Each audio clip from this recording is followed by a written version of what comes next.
Morir para vivir. Dejar de vivir queriendo evitar morir.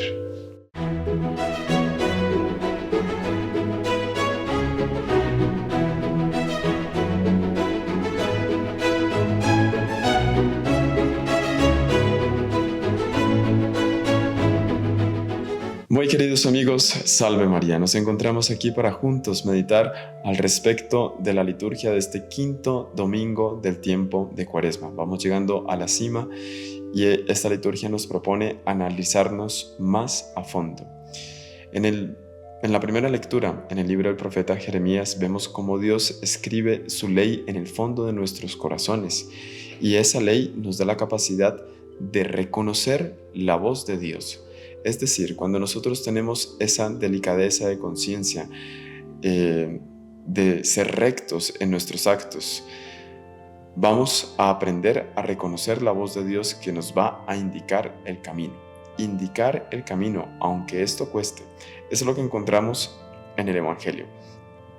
En el Evangelio vemos cómo los griegos se acercan con el deseo de conocer y de hablar con nuestro Señor. Los apóstoles le manifiestan este deseo a nuestro Señor y nuestro Señor sale con un principio muy profundo de espiritualidad. Si el grano no muere, no da fruto. Es decir, si no hay una renuncia de nosotros mismos, si no hay un abandono completo en la voluntad de Dios, pues no vamos a dar fruto como dio fruto hoy Él, que en la obediencia al Padre, como nos lo indica la segunda lectura, pues se vuelve en este punto de referencia y por esta razón es glorificado. Y por donde pasa la aguja, pasa también el hilo. Nuestra glorificación, nuestra participación en esa gloria que se nos promete en el cielo, pues es también por esta muerte de nosotros mismos, esta aceptación de la voluntad de Dios, aunque ella cueste. Al final del Evangelio, nuestro Señor dice que el príncipe de este mundo será arrojado, será destronado. ¿Por qué? Porque Él muestra cuál es el camino.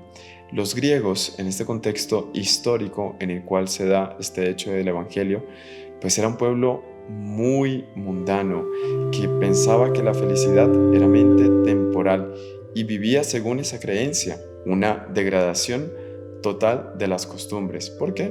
Porque la felicidad estaba en el placer, la felicidad era un fin terreno. Y nuestro Señor muestra que no es así.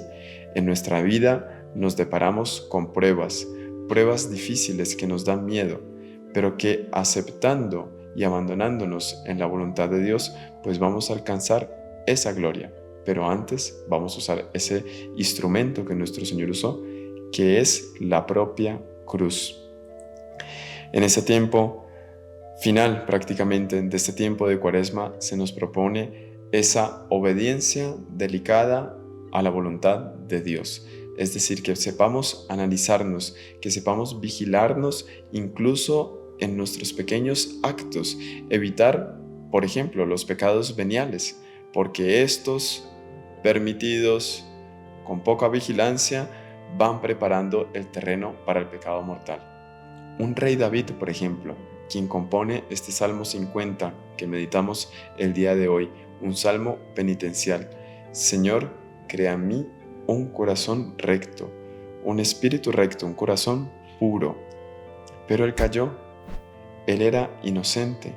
La caída se da por pequeñas concesiones. San Pedro, por ejemplo.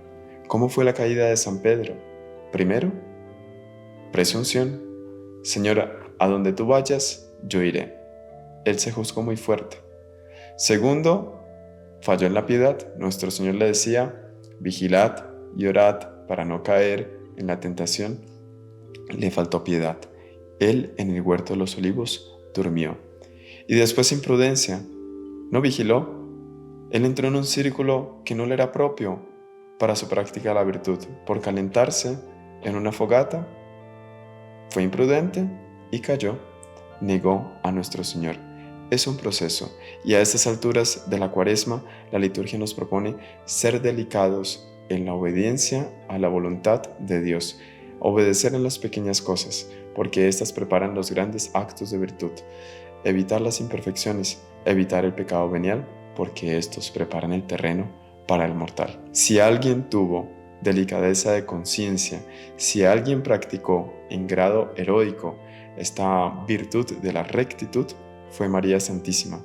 Pidámosle a ella, a la Madre Dolorosa, que nos enseñe a tener un espíritu recto y un corazón puro, que ella nos consiga por su mediación esas gracias de su divino esposo, el Espíritu Santo, de ese baúl marial lleno de dones y de virtudes que están a nuestro alcance si las sabemos pedir piadosamente en nuestra oración. El Señor esté con ustedes, y la bendición de Dios Todopoderoso, Padre, Hijo y Espíritu Santo, descienda sobre ustedes y les acompañe siempre. Amén. Salve María.